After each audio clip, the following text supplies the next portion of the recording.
Hello, today on V70S I am doing the 6-speed gearbox conversion. Finally, I'll be changing the rear crank seal. I'll be changing the clutch and flywheel, but not for new. These are off the 170k donor car, but as you can see, the clutch is in very good condition and the flywheel is too. Not sure if it's original, it is a Volvo part number, but the clutches and the flywheels are made very, very well for the old Volvos. Mine's on 322,000 miles. I'm not sure what's original on it, but the flywheel is banging something terrible. It's been banging for the last 50,000 miles, especially when cold, but now it's even doing it when it's hot. I haven't actually got the time to do a full how-to video on the gearbox removal, clutch replacement and the crank seal, but what I'm going to do is do the job and give regular updates. So I'll be removing the airbox, removing the gear selector cables, connector for the reverse sensor, reverse switch, removing the front wheel, removing the drive shaft, and I'll just try and make some updates on the way, but hopefully this will still help if you are wanting to do the job. I have noticed that there aren't any full clutch removals or full gearbox removals on YouTube for the P2 Volvo, and I'm assuming this is because it's not quite as easy as most gearbox removals. It actually requires dropping the subframe slightly, but I'll show you that when I get to it. So we're going to start the job and I'll update you shortly. The selector mechanisms are slightly different. The reverse switch is different. So I'm wondering what I might need to modify in order to have all this work. I may need to get the selector cables off the donor car and possibly the harness, or at least the plug for the reverse switch. It's still 2-pin, so it might just be that I need to solder on the different connector to the existing wiring. Sway bar removed, nut from the top of the rear engine mount removed, earth cable from the subframe to the gearbox disconnected. Also the steering column I've disconnected inside the car. There's a 13mm nut just above the pedals. Also removed an intercooler pipe. Battery disconnected as the starter motor needs to be removed. Starter motor removed. Both strut bottoms released. Both drive shafts removed.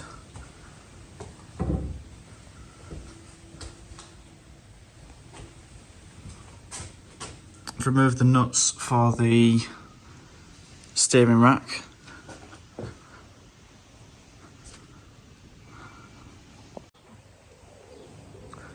Adjustable support on the top of the engine.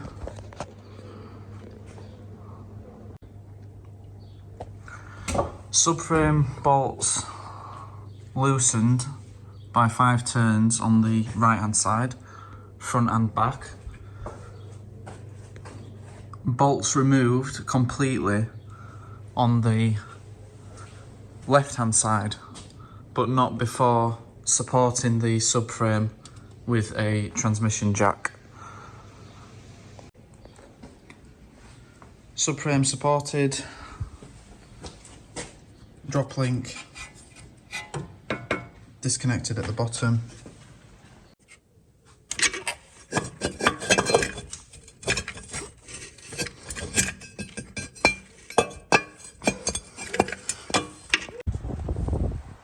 It looks like I can't remove an individual gear selector cable, so I'm actually having to remove the full gear selector box and gear stick in order to be able to get the cables out. Now the floor is already out on this donor cutter.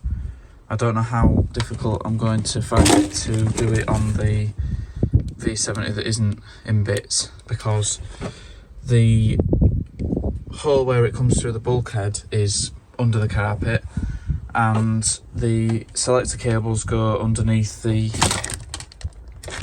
radio. I've had to remove a bracket here to bring them out down the side because this won't fit in the gap underneath the heater matrix.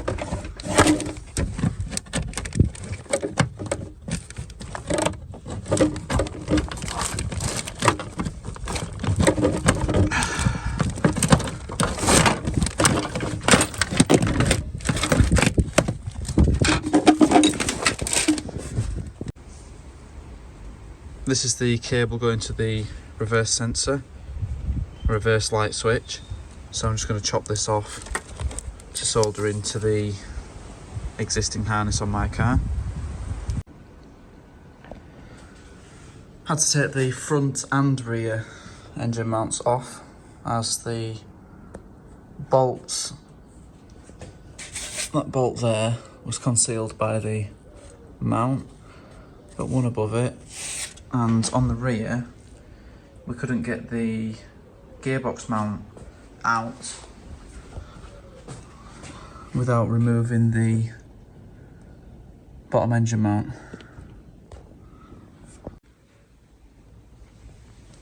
So I've removed the front part of the lower arm just to give us a bit more room in this area here. It does look like I've got a gap that's just about big enough to get the gearbox through now. I've got one more bolt holding the top of the gearbox in, and that's it. The gearbox is actually quite loose. So I just need to go get some help, another pair of hands, and hopefully I'll be able to lift this out of position.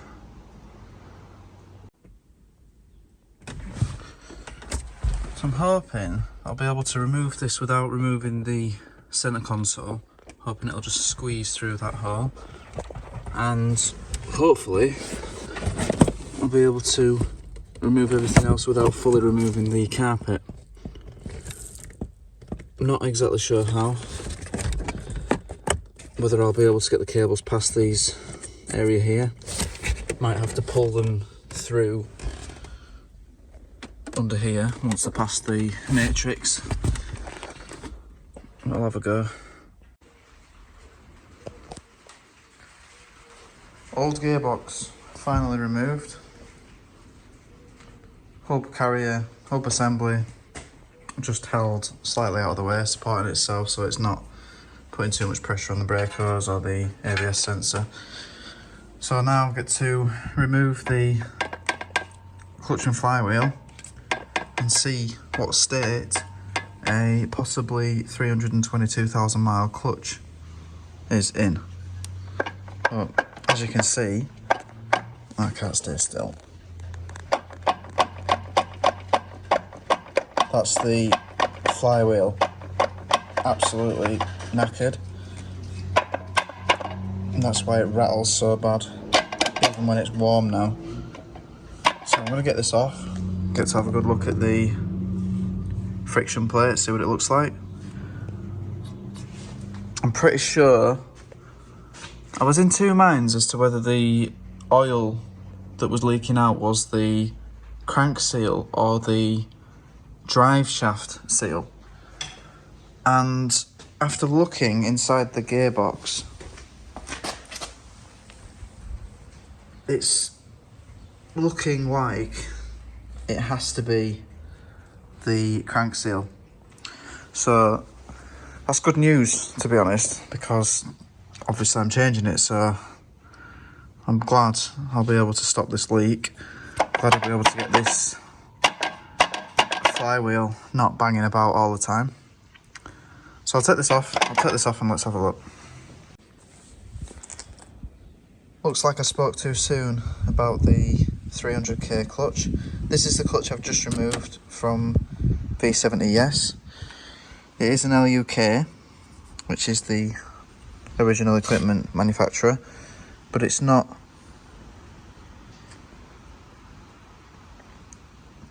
marked Volvo, so I doubt it is the original one. If you look at this, it's in very similar condition to the genuine one fitted to the 170k car. So LUK there, but on the Flywheel side, you've got the Volvo part.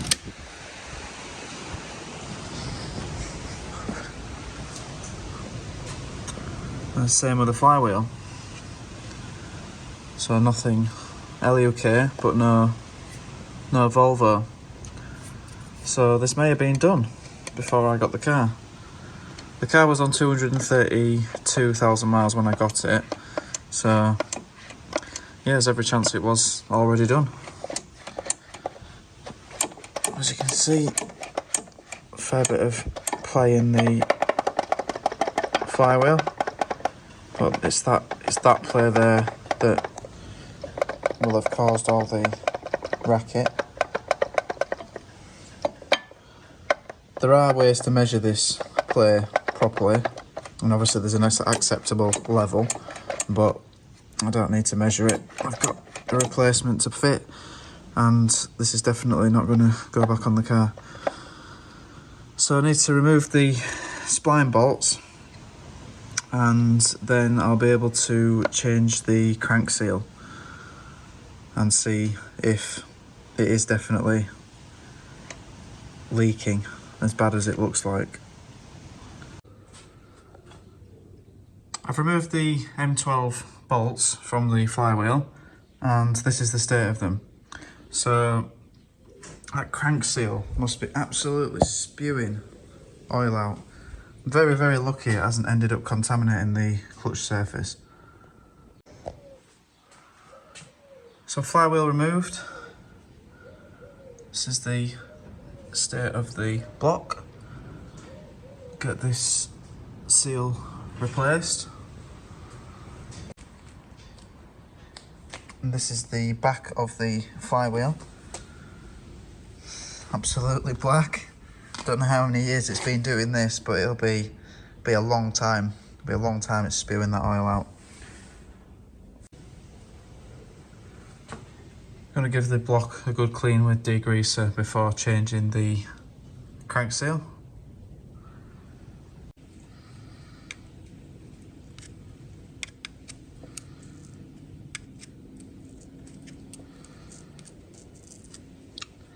I was going to carefully prise the old seal out, but it's looking like it's made of a different material to the other ones, so maybe the best thing to do will be to stick a screw in it and pull it out.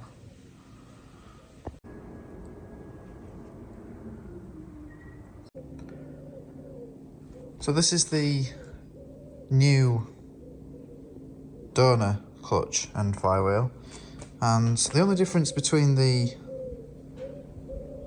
2006, so this is off a 185 bhp Euro 4 engine, appears to be the springs on the friction plate. The Flywheel appears to be the same, but we don't have the springs on the clutch plate, friction plate. All the dimensions are the same.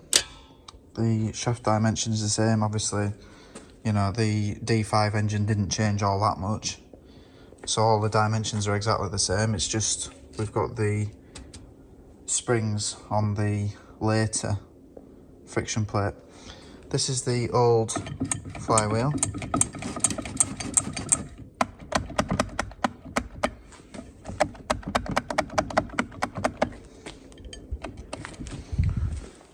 This is the lower mileage 170k Flywheel.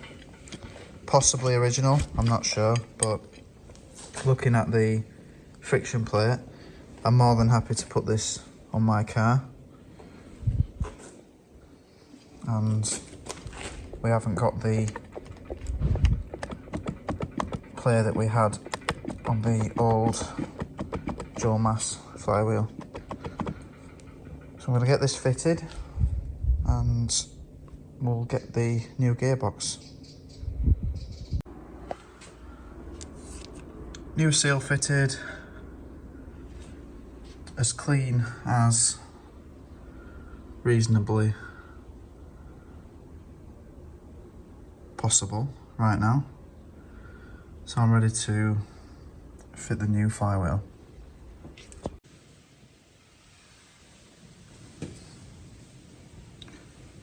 Flywheel fitted, given the surface a good clean.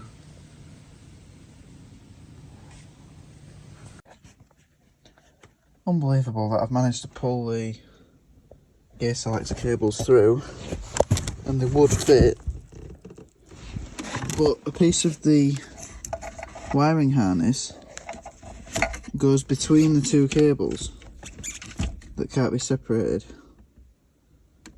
So I might have to follow it to the rear auxiliary socket, the 12-volt socket, and pull it back through, unless I can figure something else out. So I've had to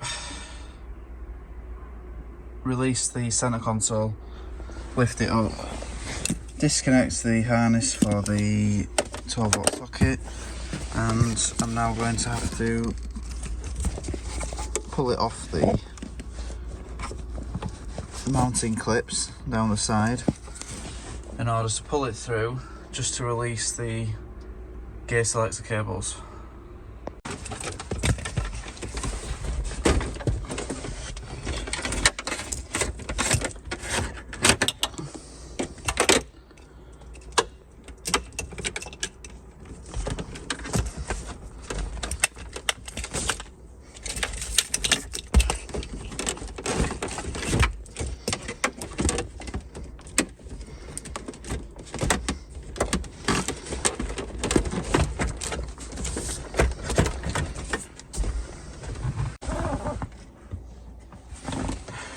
Right, so now I can swap them over to the new cables and selector.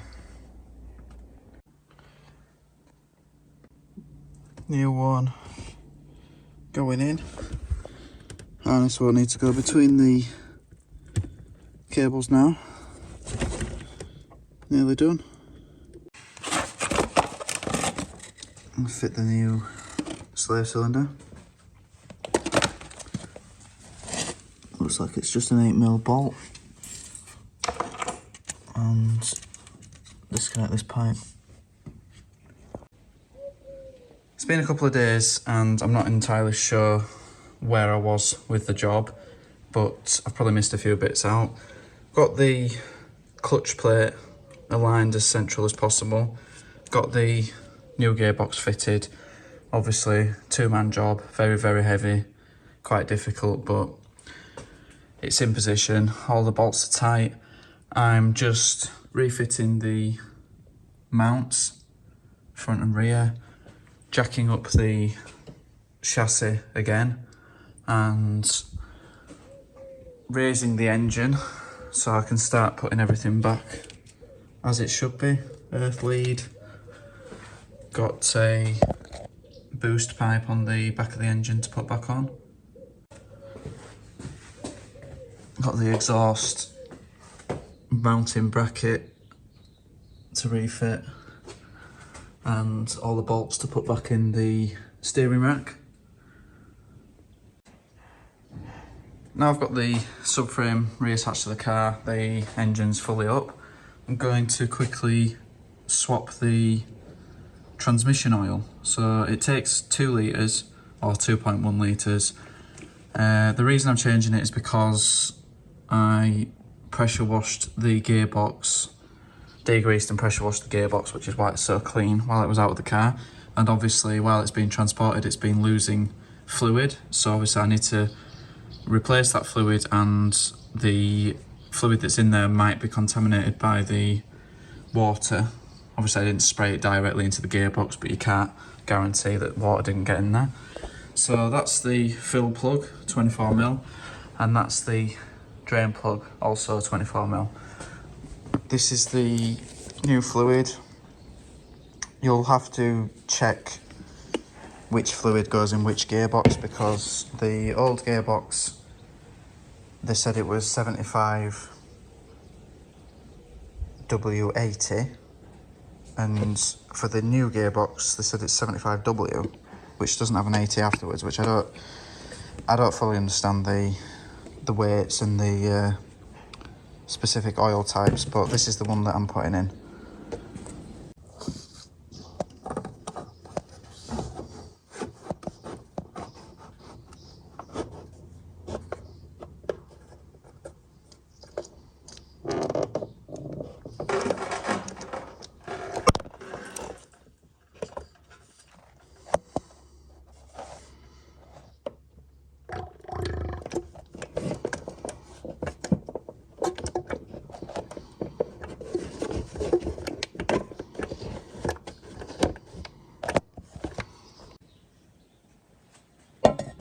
Drive shaft's replaced because the gearbox oil level is higher than the drive shaft hose.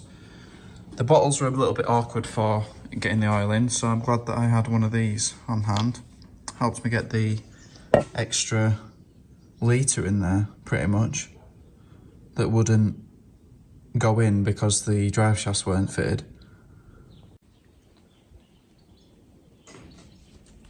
Almost good to go. Start motor refitted. Basically everything refitted. Just got the airbox to refit. It does look like this pipe here doesn't fit with this new gearbox. The selector mechanism seems to be larger than the original one, and the pipe rubs. So I'm going to have to swap over some pipe work from the newer model. But otherwise, pretty much everything is back together. Still got to solder in the new connector for the reverse switch, which is down the back there, different location to the original one. But nearly ready to restart the car. Oh, nearly forgot. The slave cylinder is connected. There is enough flex in the original piping to fit the new slave cylinder, new gearbox. I've loosened the bleed nipple. Just waiting for some fluid to leak out, but I'm going to need to loosen it a bit more. Obviously I'm going to have to vacuum bleed it.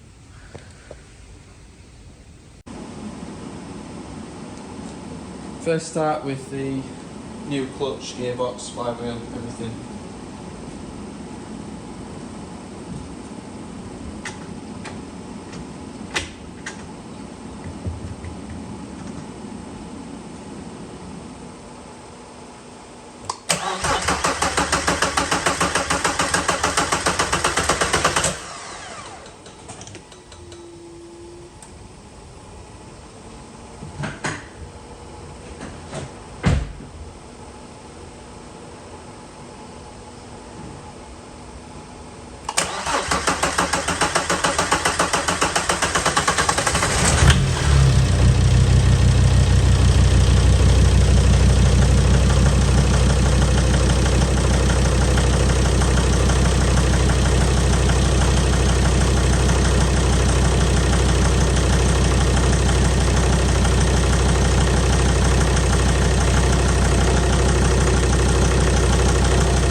So I've managed to bleed the clutch.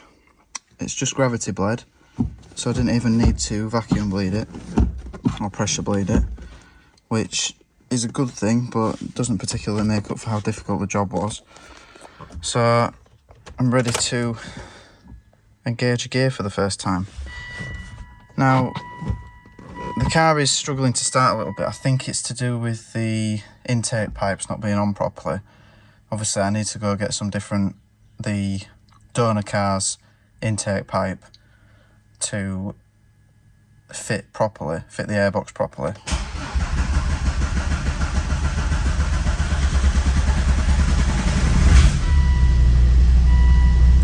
Very strange. Oh yeah, clutch working fine.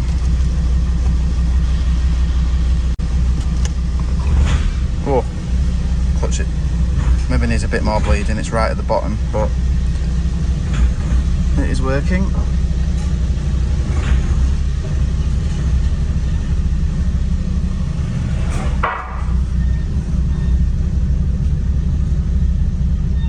So I'll take it for a test drive and go get the parts that I need off the other car.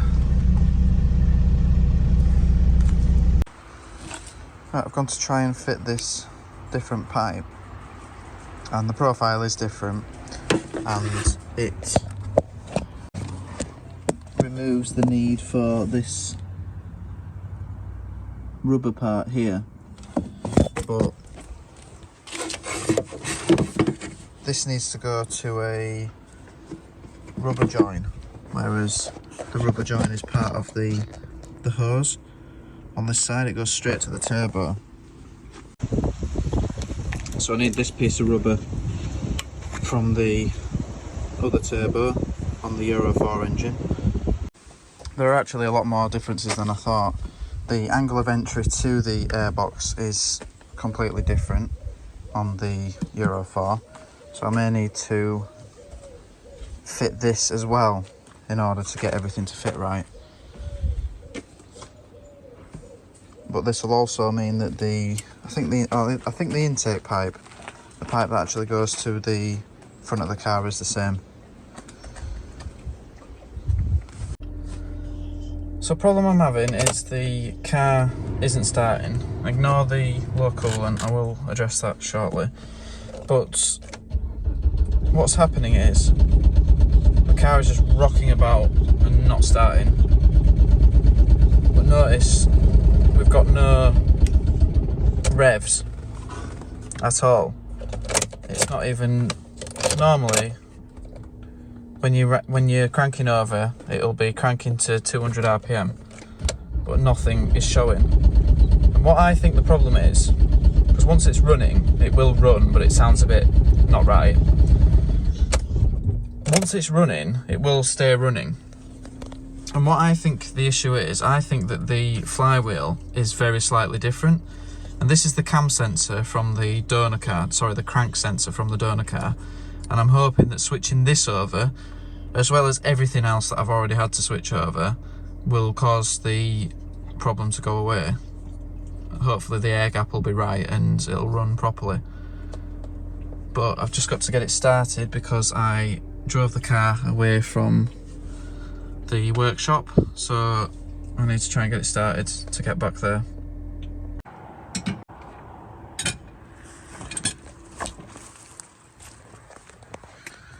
Tried to remove the crank sensor in situ, but for some reason got the bolts out, really struggling, so I'm going to tow it back and deal with it tomorrow.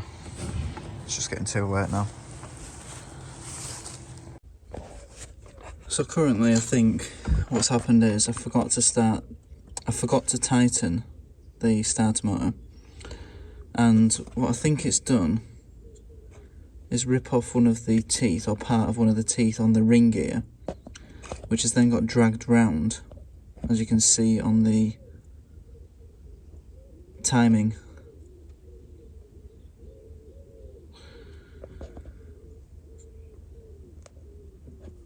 So I'm really hoping that hasn't done too much damage, that it's going to stop even the new sensor from working.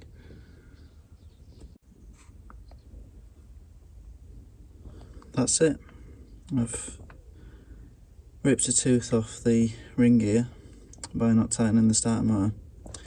It's got dragged round, as you can see on the flywheel, and embedded itself in the crank sensor.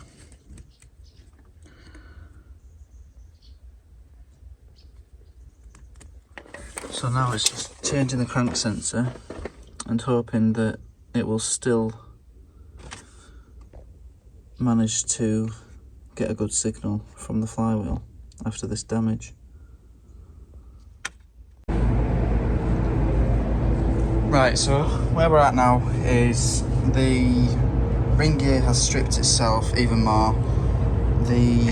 I've looked online and found out that people don't think that the Euro 4 flywheel is compatible with the Euro 3 engine and crank sensor. I was going to change the level of the sensor because I believe that the problem is only air gap related, but now that the flywheel ring gear is mashed, I have no choice but to do the whole job again. I am going to fit a brand new Euro 3 flywheel, which is the original one for this engine, and then I shouldn't have the timing issue, and obviously I'll have a new ring gear, and I will not forget to tighten the starter motor this time.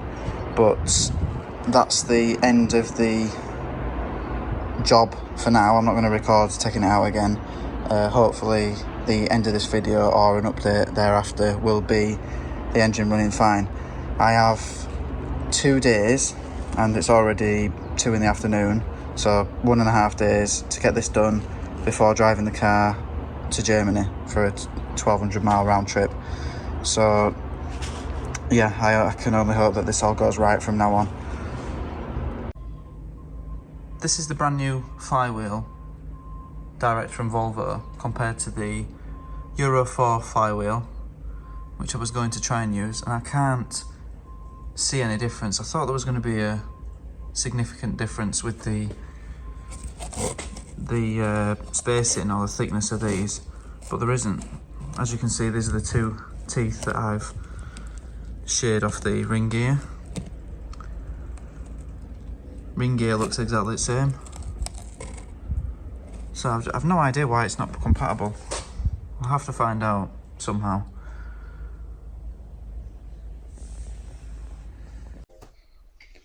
This is the new flywheel fitted to the engine, and there's no more video of the work being done because immediately after getting the new gearbox in, I had less than half a day to get the full suspension replaced. And I did fit 30mm lowering springs as well, although you can't tell.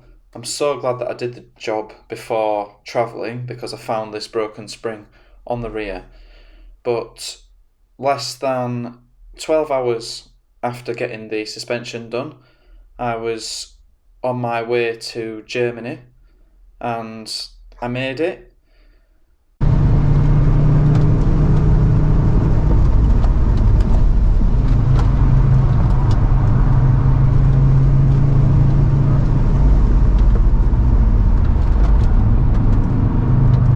I took the V70 round the Nurburgring 3 times, and other than slightly sloppy gear change, which I think was related to the air pipe sitting on top of the gear selector, the car got me there and back amazingly. No issues whatsoever. The experience has been great. I am very much looking forward to going again, and I've got many more jobs to do on the V70, so do look out for them. If you're looking to do this job on your car, then please do look in the description for any further details I may think of, and definitely don't be afraid to get in touch to ask for any advice. For the time being, I've lifted the air pipe off the selector with cable ties. I have since wired up the new reverse light switch, so the reverse lights are working, and I've done approximately 2,400 miles in the car since doing the job, so I think I've got away with it. Future jobs to look out for off the top of my head: I've got the interior carpets to replace, I want to replace the subframe bushes and possibly polybush more of the bushes in the suspension. Thank you very much for watching, and I appreciate your continued support.